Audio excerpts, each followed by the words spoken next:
Hello friends, good morning. Homemade recipes by Lipika blogs চ্যানেলে আপনাদের সকলকে স্বাগত।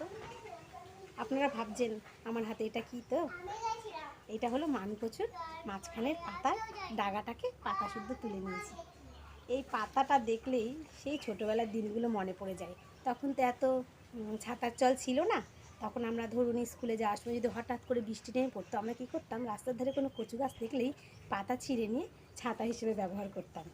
কিন্তু আমি দেখতাম আমার দিদিমাকে এই মান কচুরির মাঝখানের ডাগাটা দিয়ে দুর্দান্ত একটা রেসিপি উনি রান্না করতেন।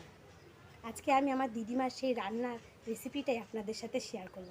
চলুন তাহলে সব কিছু আগে রেডি করে নেওয়া যাক। তো এটা তো কচুর ডাগা, অনেকেই কচু হয়তো কাটলে হাত চুলকাতে পারে, কিন্তু আপনারা অনেকে প্লাস্টিকও ইউজ করতে পারেন, আবার অনেকে চাইলে কিন্তু হ্যান্ড গ্লাভসও ইউজ করতে পারেন। আমি কিছু নিচ্ছি না, কারণ আমার অতটা ভয় লাগে না। আমি আগে এই ডাগাটা তো পরে এটা ছাড়ানোর পরে তো আর ধোয়া যাবে না, এটাকে আমি প্রথমেই এরকম গোল গোল পিস করে কেটে নিলাম। কেটে নিয়ে আমি জলের মধ্যে ভালো করে দিয়ে আমি ধুয়ে দিচ্ছি ডাগাগুলোকে। ভালো করে আমি জলের মধ্যে এগুলো ধুয়ে নিলাম। এবার ডাটার মতো আমি এর ওপরে খোসাটাকে ছাড়িয়ে ফেলব। দেখুন আমি ছাড়িয়ে নিচ্ছি।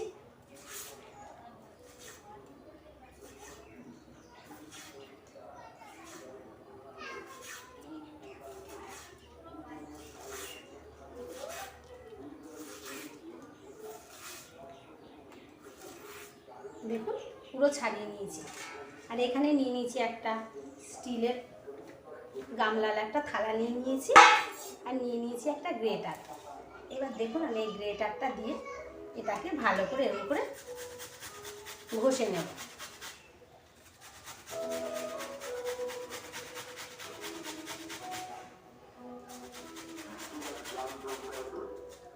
পুরো কচুর ডাঁটিটাকে আমি এইভাবে ছাড়িয়ে ঘষে নেব।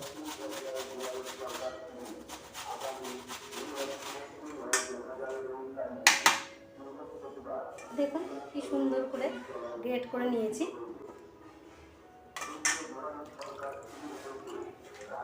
দেখুন ফ্রেন্ডস, আমি কচুটা গ্রেট করে রেডি করে নিয়েছি। আর এখানে নিয়ে নিয়েছি হলো, খুব বেশি মশলা এর জন্য দরকার হয় না, নিয়ে নিয়েছি আমি এখানে কিছু রসুন। রসুনটা আপনি থেতো করেও দিতে পারেন, আবার গ্রেট করেও দিতে পারেন।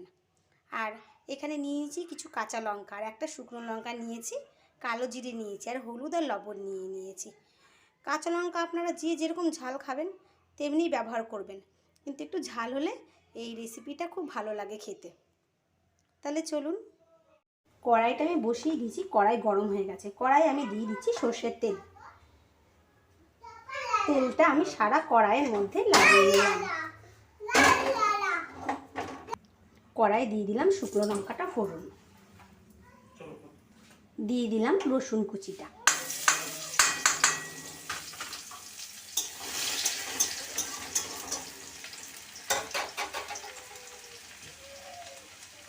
দিয়ে দিচ্ছি কালো জিরে,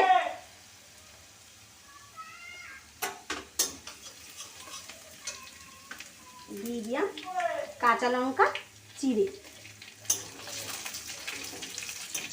এগুলো হালকা করে একটু ভেজে নিয়ে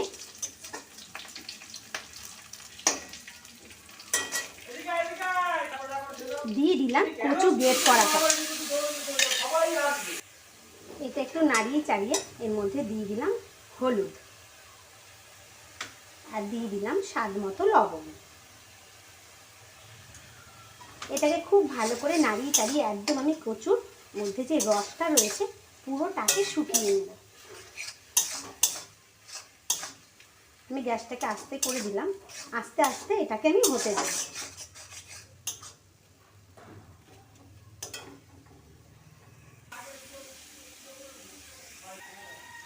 দেখুন ফ্রেন্ডস, কচুর ডাগাটার থেকে রসটা কিন্তু অনেকটাই মুজে গেছে, কিন্তু এইটা আমি যতক্ষণ এটা আঠা আঠা ভাব হবে ততক্ষণ কিন্তু আমি এটাকে নামাবো না। এটা আরও অনেকটাই কিন্তু রস এর মধ্যে রয়েছে। আমি এটাকে আরও ভালো করে আরও কিছুক্ষণ এটাকে কড়াইয়ের মধ্যে রেখে দেবো, যাতে এর মধ্যে যেটুকুনি রস বাদবাকি রয়েছে পুরোটাই যাতে শুকিয়ে যায়।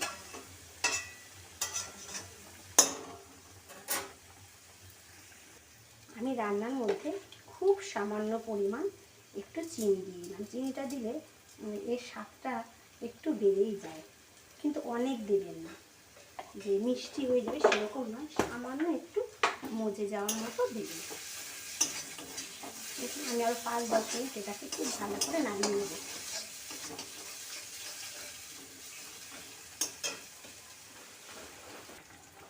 দেখুন ফ্রেন্ডস, আমার মান কচুর ডাগাটা রান্না করা কমপ্লিট হয়ে গেছে। আমি এটাকে এখনই নামিয়ে নেব। ফ্রেন্ডস, আমার মান কচুর ডাগার ছেচকিটা রেডি হয়ে গেছে। আপনারা বাড়িতে এইভাবে মান কচুর ডাগার ছেচকি রান্না করে দেখুন, আশা করছি ভীষণ ভীষণ ভীষণ ভালো লাগবে। দেখুন, আমরা তো মান কচুর বিভিন্ন রকম রেসিপি খেয়েছি, কিন্তু মান কচুর ডাগার এরকমভাবে ছেচকি ভীষণই ভালো লাগে, মশলাও বেশি লাগে না। আর আজকালকার দিনে তো সকলেরই জানেন বাত ব্যথা তো প্রচুর রয়েছে। এই ডাগাটা রান্না যদি এইভাবে করে খেয়ে দেখেন না, দেখবেন ব্যথা অনেক অনেক কম লাগছে। আর যদি আপনাদের এই রান্নাটি ভালো লেগে থাকে তাহলে প্লিজ আমার চ্যানেলটিকে সাবস্ক্রাইব করতে ভুলবেন না। লাইক, শেয়ার এবং কমেন্ট অবশ্যই করবেন। দেখুন, আপনারা যদি একটা কমেন্ট করেন না, সেটা পড়তে আমাদের ভীষণ ভালো লাগে। আর ভালো লাগলে মনে হয় পরের দিন একটা নতুনত্ব কোনো কিছু রান্না আমার দর্শক বন্ধুদের জন্য নিয়ে চলে আসি। তাহলে প্লিজ প্লিজ প্লিজ কমেন্ট করতে ভুলবেন না।